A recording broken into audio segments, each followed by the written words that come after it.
What's going on, everybody? This is Brian Mazik, aka Unique Mazik, the hardest working man in sports and gaming, and I'm back with another video. This is not technically not the same night, but I've been putting together these thoughts throughout the course of the day and throughout the course of the week. Just some stuff I wanted to kind of respond to or react to.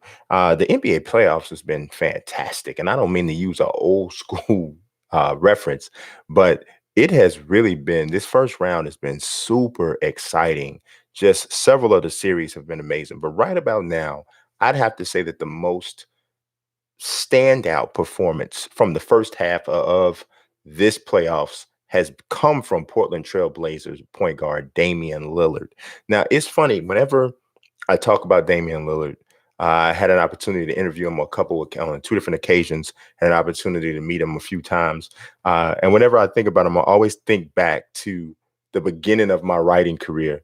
I was writing some scouting reports and doing a bunch of mock drafts for Bleacher Report. And I actually even put the link to the scouting report that I wrote for Damian Lillard back in 2012 in the description of this video. So I always think back to that. And I always think about, man, like a lot of people weren't talking about how good Dame was going to be, but I was somebody back in 2012 after getting the opportunity to watch him at the combine and going to really kind of do a deep dive and looking at a lot of whatever was available on YouTube for him at the time and really looking into him. And I immediately thought, I'm like, this dude is a player. And I'm not really shocked at the type of player he's become. So the question that I'm asking in this video is, do you believe, or do I believe at this point, that Damian Lillard is a top 5 point guard in the NBA? So I'm going to talk about first the things that we know for with Dame are his absolute strengths, right? He is supremely confident. I think I don't think that there is a player in the NBA who has more straight confidence in their game than Damian Lillard. Now, I'm not saying he's the best player in the league. I'm not saying any of that. But is there any person, any player in the league who demonstrates more confidence? And that is if you play ball and you've been around players, then you know how important that confidence level is. Nobody in the NBA is more confident than Dame. That's number one. That goes, I mean, everybody in the NBA is physically talented. Some guys are more physically talented than others. But that confidence level is oftentimes what separates one guy from the next. Dame is supremely confident. Um, as a pure scorer, he is among one of the best in the league. I was actually just having an argument with a guy on Twitter because I made the comment that Lou Williams, I said, I don't know if there's 5 better pure scorers in the league. And one of the guys, of course, the guy brought up was Damian Lillard, who is a very valid, a very valid candidate or a very valid person to bring up and say he's better. I mean, their numbers per 36 minutes, which I think are very important because we're talking about Lou Williams, who comes off the bench, are pretty similar. And, you give him some edges here or there, but Damian Lillard is absolutely one of the best pure scorers in the league, and he does it from the point guard position. He's adept at finishing in the lane. He is an elite level athlete who can go and rise up and finish above the rim. Doesn't do that nearly as much as he used to when he was a little bit younger, even though he never really super depended on it as much as someone like maybe Derrick Rose. But he can do it and could do it early in his career, especially. And we have seen him come from being a really good 3-point shooter to a truly special long distance, long range shooter. If you play 2K like I do, like most people, there's the badge, right? There's the limitless range badge. Well, the shot that Damian Lillard hit to win the game 5 against the Oklahoma City Thunder on Tuesday night, that is what the limitless range badge was created for. Now, I think it's overused in 2K. I've said that several times, but Damian Lillard, if there's anybody in the NBA who is deserving of the limitless range badge, I'm talking about, I'm almost, I won't go crazy and say it's Hall of Fame, but I would definitely say it's gold limitless range at this point. The dude shoots from distance with confidence and with an ease. I don't like I said, you got to play ball to understand what I'm saying. But if you're dribbling, pounding the dribble, and you off your left foot sidestep into a 37-foot three that's a bit of a fade to the right. That's insane, bro. That is an insane shot to win a game at any time. I don't care if it was the first three of the game. That is an insane shot. His long distance, his ability to connect from long distance is just really on another level. The other thing, which we also saw with that, is the clutch gene. Like he truly has that clutch gene. He has that ability to make plays at the most at the most crucial times. I mean, it's like, and this is not like a this isn't a fluke, right? Like he just started doing it or something like that, or this particular game is something special or something separate altogether. No, this is something that Damian Lillard does regularly. If you not necessarily to that degree, because obviously you have to have the moment, right, in order to make a shot like that, right? I'm talking about when presented or when put into this type of position, this dude has the clutch gene. The three he hit to beat the Rockets years ago in the playoffs, that was an example. And he was a much younger player then. It's a confidence that he has, and the confidence mixed with the ability is what creates this clutch gene. Now, let's talk about the players, the point guards in the league, right? Now, I consider James Harden a point guard because he controls the ball consistently. He is the guy who is the primary distributor for his team. The year that James Harden is having, it is impossible for me to say, if you consider him a point guard, that he's not the best point guard in the league. I mean, the year he's having is just from another planet. His efficiency is even up, right? So I'm not going to give Dame, as great as Dame is, I'm not going to say Dame is better than James Harden. I think that would be insane. That would be absolutely being a prisoner of the moment, right? So I'm not going to say that. So I would give Dame the edge over him. Now, from 2 to 3 down is when we start to get a little. I'm being honest. This is where we get a little shaky. We Number 2 for me is Steph Curry, and you can make some. You can make some cases, right? You could make a case that maybe Damian Lillard is a better clutch player than Steph. Right? Steph still to this day really hasn't had a fantastic NBA Finals. Right now, Lillard hasn't even been that far, so we can't gauge him. It's an incomplete for him in that way, and he may never be. He may never get to that point. But we know that for the situations that we've seen Dame in, he's come up big in those. Curry's been up and down here. I think both of them have some deficiencies on defense, even though Damian has gotten a lot better. Steph plays smart defense. He plays smart passing lane defense, and he's usually in the right position. But his feet are slow, and he's slight in the body. So he oftentimes is a guy that teams try to pick on defense. But he does play nice passing lane and positional defense, which is it kind of hides the other aspect of his game that's a defensive liability. But Steph is the greatest shooter that ever lived, period. All things considered, he can shoot from so many different ways, off the dribble, catch and shoot, driving, floaters in the lane, any type of way to put the ball in the basket. In my opinion, all of those things considered, I think Steph's the greatest shooter that ever lived. So I still put Steph ahead of him. Now, at third is when it gets really, really, really tight.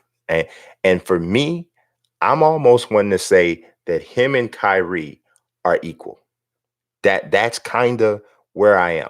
Now, normally I would put Chris Paul ahead of those guys, but the age and the injuries and those sort of things, I keep him a little bit down. I keep him down. I keep him at fourth, or I should say fifth. But at this point, I'm putting Kyrie and Damian Lillard equal at 3 because both of these guys are tremendous, tremendous offensive scoring point guards. I actually think that Damian Lillard is a little bit better at keeping his team involved. And I don't just mean by if you're looking at assist, I'm talking about overall the way his teammates buy into playing with him, right? You don't see unhappy Damian Lillard teammates, but you see unhappy Kyrie Irving teammates. It's a chemistry thing, it's a personality thing, it's a lot of different, it's the way they score, it's a lot of those different things. But you don't generally see. I mean, I can't, I'm trying to think, and maybe some reports or something escaped me.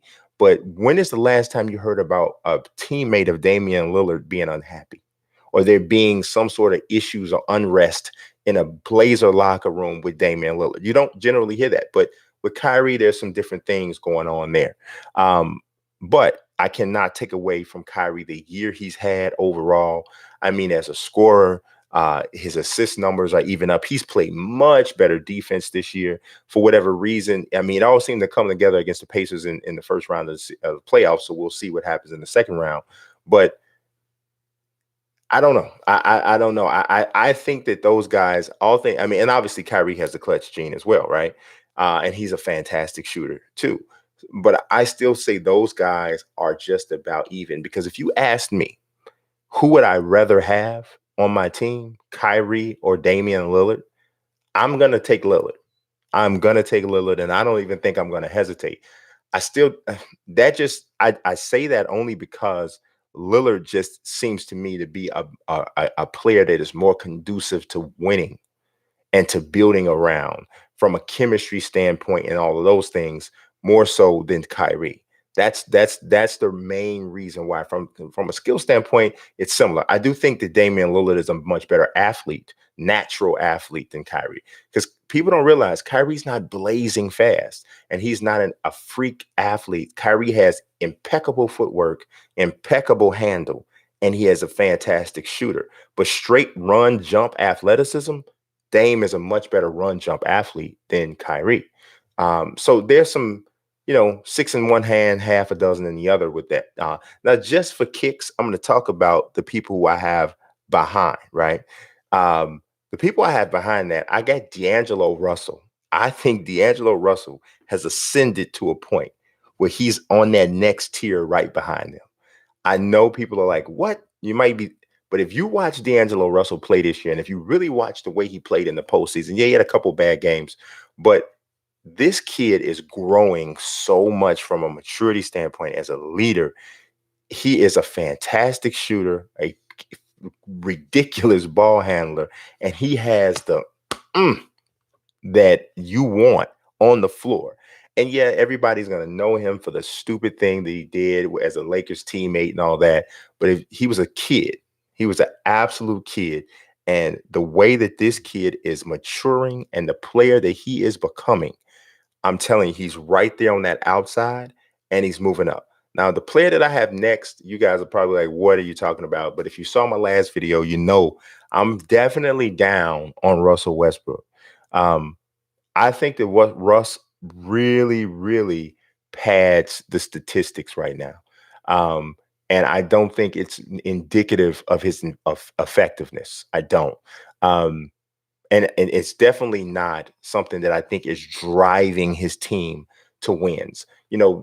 Before Paul George got there, when KD first left, everybody got a chance to look at Russell Westbrook, and they're like, oh, well, hey, he's got nothing there. There's hardly nobody there. He's got to do all of these different things. He's got to do everything. And without him, there's no way in the world this team is even making the playoffs, anything like that. That all becomes a part of the narrative, right? But now he's back with a team that has a little bit of talent. You got a, I think, a top 10 overall player in Paul George. Some would say even higher than that. You got a really super underrated center in Steven Adams, who is fantastic on defense, a rim protecting guy, a good rebounder, and he's athletic. He can defend and pick and roll. He is, if you're not talking about a stretch big who is able to, hit shots from outside, as far as a rim running, rim protecting big, Steven Adams is is the prototype basically for the type of center that you want in the NBA in this particular era. Then he has Dennis Schroeder as a secondary point guard or a secondary guy who can get his shot or score off the dribble. Then he has a ton of athletes. Now, a lot of these guys are young and still coming into what they are supposed to be, with Terrence Ferguson and Hamidou Diallo, who barely gets clocked, and those guys. But there's some talent on that team. Jeremy Grant, There's some talent on that team, and I don't think that they're really playing on the level or to the level that they could play. And if you really ask me why, I think that Russell's style of play holds them back. And that's why he's beneath those other guys. I mean, it might seem like absolute blasphemy to say that I would take DeAngelo Russell over Russell Westbrook, but I would, and there's no hesitation for me. There's no hesitation. The way the kid passes, the way the kid can shoot, the way the kid can get to the line, the way how unselfish he is with the ball. And, he has a good knack for understanding when he should take his shot and when he should look to create and set guys up. That feel is something that is so extremely difficult to acquire. And if a player gets that in their early 20s, early on in their career, especially at the point guard position, it's almost incalculable how valuable that particular skill is. So um I'm taking D'Angelo Russell over Russell Westbrook, especially at this point right now. I really think Russell Westbrook really needs to go to the two guard position. I don't know, like I said in my last video, whether or not Billy Donovan has the heart to pull the trigger on something like that. But we'll see. I'm interested in I'm looking here at the chat. I'm looking at what you guys are talking about. Top five. Noop says Curry, Russ, Kyrie, Dame, then John Wall. Um, I definitely don't have Russ that high, but you're not including um Harden I consider Harden a point guard, so that's why I have him there. 1989 says it sounds like I'm taking Ray Allen over Kobe. Well, that's a whole nother conversation, Mr. 1989. So we'll get into that another time. But yeah, I wanted to drop that. I wanted to drop that concept because I really started thinking about Dame and where he fit in that top five um, after I saw him drain those shots. And after I saw the way he played in this series, literally taking on a force of nature like Russell Westbrook, somebody whose intensity and whose overall just approach just really um, gets in your grill like that, and it really challenges the harder players. And for him to take that challenge on and outplay Russell Westbrook, knock down the game winner on an elite defender like Paul George, you wrap that around the season that he had. Absolutely, this guy's in my top five. And as you saw, I have him tied for the third, or as you heard, I have him tied for the third best point guard in the NBA. So that's all I got for you guys today. I really appreciate everybody that jumped on and listened to me talk in the wee hours of the morning. For sure, for sure. I'm gonna bounce out of here. I got more work to do. I told y'all I'm the hardest working man in sports and gaming, and I'm trying to be everywhere out here, baby. Check out the link in the description from the link to my writer profile on Forbes. Also subscribe to the video to this channel, and also don't forget to leave a like on the video. It does mean a lot. And if you get a chance, just for kicks, check out the link in the description that shows my scouting report for Damian Lillard that I wrote back in 2012, and see how off or on I was with that scouting report. So I appreciate you guys watching as always. God bless and peace.